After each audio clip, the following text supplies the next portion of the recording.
In the last video, we took a look at different applications of simple harmonic oscillators. And in this video, we're going to go ahead and start to look at a different application, although it'll take a bit of time to completely link it together, and that's to look at waves. Waves are another thing that show up a lot in physics. What we'll be focusing on primarily in this video series will be what are called mechanical waves. These are based on the displacement and restoration of material. So for instance, if you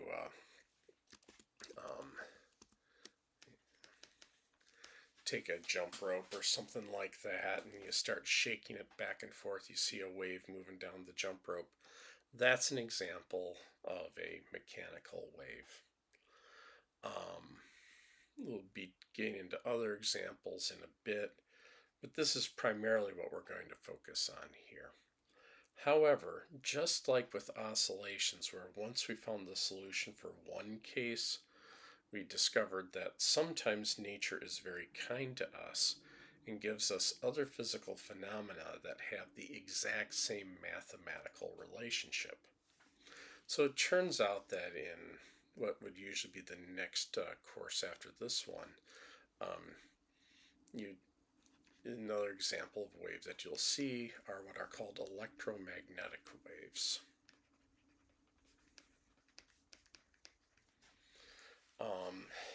Light is an example of an electromagnetic wave.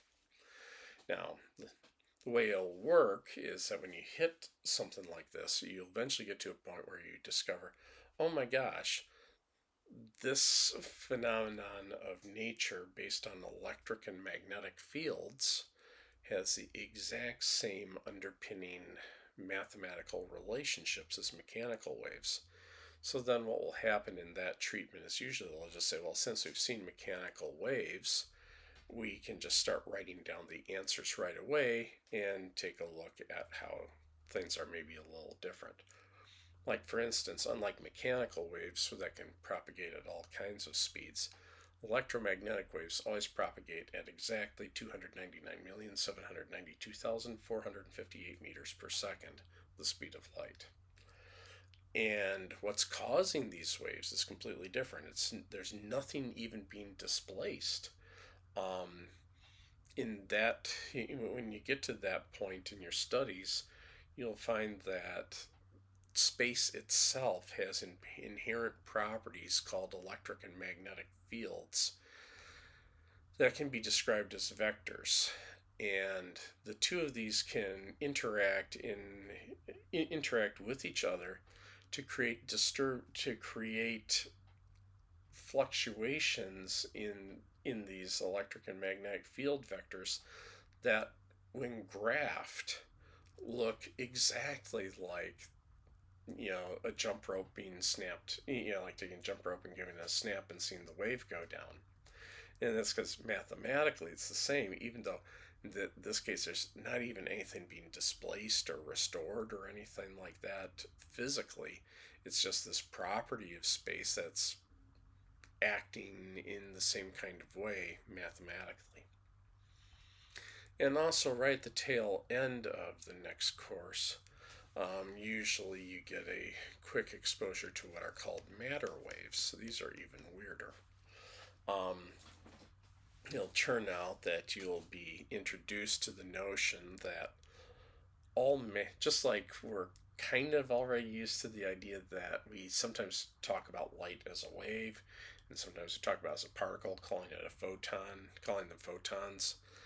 And you might wonder how those two get tied together. It turns out to be a little more complicated than that. The modern interpretation, by the way, is to say that the wave-like property of light dictates the probability of where you'll observe a photon. Turns out matter does the same thing too. Every particle in nature not only has this particle-like behavior, there's also an associated wave-like behavior as well. And again, this wave property dictates the probability of where you would detect a particle of matter if you went to go looking for it there. That's getting even weirder. And again, there's nothing being displaced or anything like that. Again, we're talking about just fundamental properties of nature itself. So, three very different physical phenomena that wind up having identical mathematical descriptions. And you can also use sort of the same tricks of the trade to do the analysis. In other words, a wave is a wave is a wave is a wave.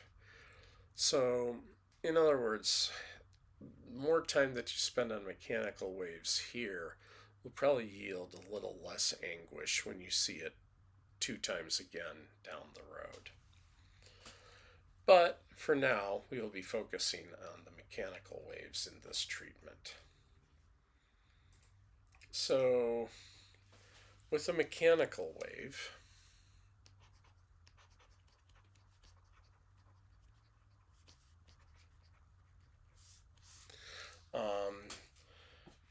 what you have is a propagating disturbance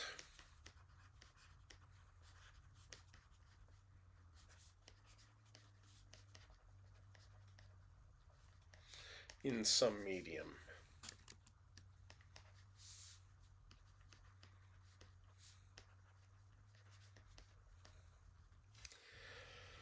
So to that end, let me start by telling you about a bit of a sad story that fortunately has a happy ending from my early childhood. And who knows, maybe it was somewhat formative in what ultimately ended up being dictating my choice of career here. So, as a little kid, my dad took me to the park, and at the park there was this pretty good sized pond. And I had brought with me my little toy boat. So there's my boat right there. Now the boat had gotten far enough away, the boat wound up drifting far enough away from the shore of the pond that I was feeling a little scared to go in after my boat and recover it. So I had this really bright idea. I thought, hey, how about I go and take some of the rocks that happen to be on the shore and I heave them over the boat and land over here. That will set up some waves, which sure enough they did. I wound up getting these ripples going across, heading out in both directions. Actually, let me highlight that in a different color to make that maybe a little more obvious. So, from having a smooth surface, I've now got waves propagating out from the rocks going into the pond. So I was hoping that by doing that, it would bring the boat in. How well do you think that worked out for me?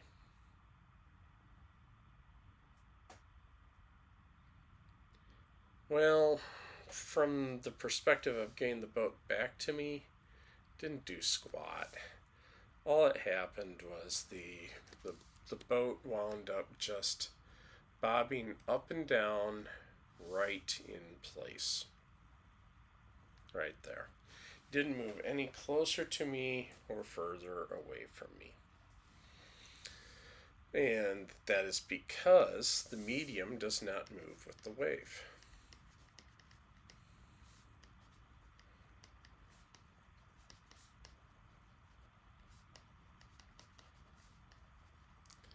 So when the wave was moving towards, although the wave was moving toward me, all it did was just bob the little toy boat up and down, didn't bring it toward me at all.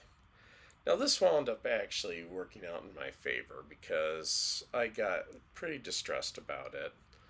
Fortunately, my dad caught on to what was going on, rescued my little toy boat, and I scored an ice cream afterwards. So there's your happy ending. However, I maybe wasn't totally off base, because although the medium doesn't move with the wave, and so therefore the boat only bobbed up and down but never toward me, it is the case that waves can carry energy.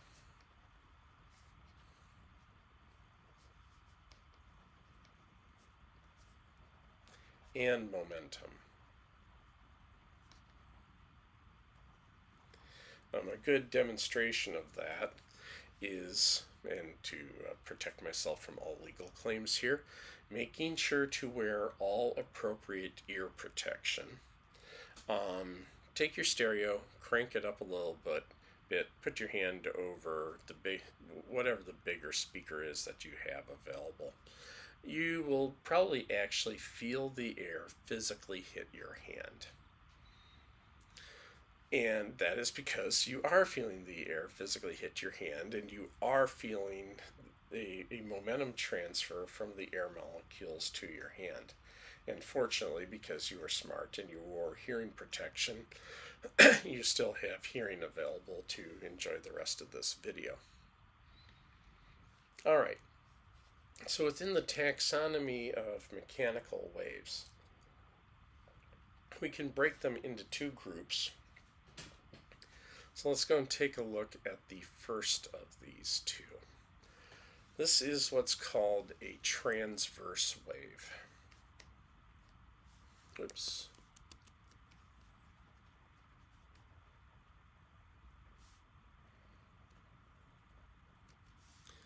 So the way to remember this is to break the roots of the word apart.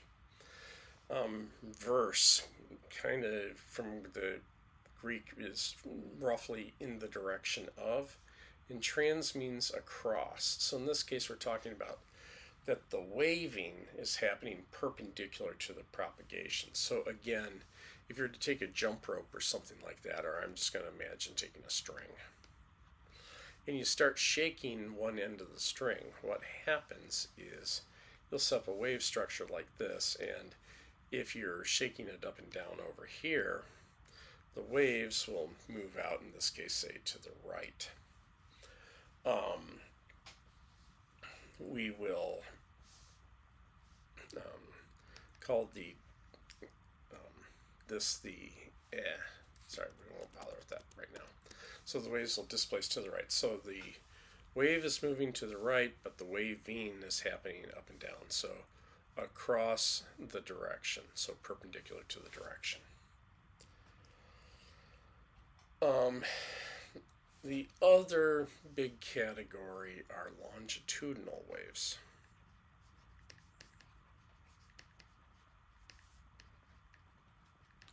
So here, the waving, if you will, is happening back and forth in the direction of propagation. So the classic example here, again, is to think about your stereo. So if you have a speaker, the way the speaker in your stereo works is after your stereo system has decoded whatever format the music is stored in, it eventually, the electrical impulses, which are themselves in a wave form, are sent to the speaker. Now, what will happen, and there's differences in design. I will go and take a look at what's called a moving magnet design. There will be a permanent magnet in a moving magnet design attached to a flexible diaphragm. That is your speaker. It could either be paper or certain kinds of plastic, depending on what exactly the designer is trying to do, and just because it's paper doesn't necessarily mean it's bad. And wrapped around, but not in contact with the magnet, will be a coil of wire, like so.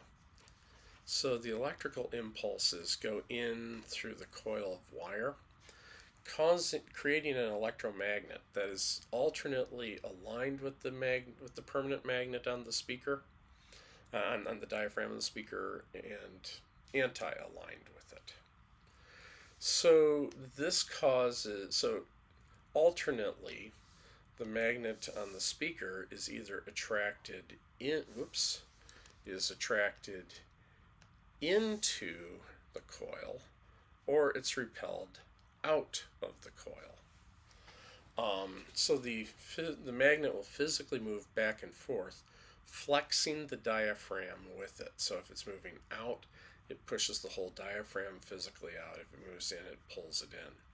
Well, whenever the diaphragm gets pushed physically out, that diaphragm will collide with air molecules. Oops, don't want to quite do that. They'll collide with air molecules, and then those air molecules will move a little bit and collide with some others. So what you'll have is when the speaker flexes, you'll get air molecules kind of stacked near each other, and then farther apart, and then close to each other, and then farther apart, and so forth. Regions where they're compressed together are cleverly called compressions, and where they're spaced far apart are called rarefactions. Oops, singular. There we go. But now let's look at a particular slab of air downrange here. So what will happen is this bit of air here will hit this slab of air. It goes forward. It hits this chunk of air over here. It'll recoil back and bounce back. So what will happen is in any particular region, the air molecules are just bobbing back and forth around their equilibrium position. So the wave here is moving to the right, but the individual air molecules are bobbing right and left around the equilibrium position. So to clarify what I mean by saying the wave is moving to the right here, because it might not be as obvious as with the string, if I just follow some compression along, it starts here, and we will always see a compression always moving to the right, but it's not the same air molecules. These air molecules here collided with these to form the compression here, collided, and so forth until we get to here, and then the air molecules over here collide with this one, this joins the compression, but then it collides with the ones down here, bounces back, starts to create a rarefaction back over here, and so forth. So the air molecules in any particular region will just oscillate parallel and anti-parallel to the direction of propagation. Alrighty, so in the next set of videos we will go work to characterizing this and making this more quantitative. Have a good one.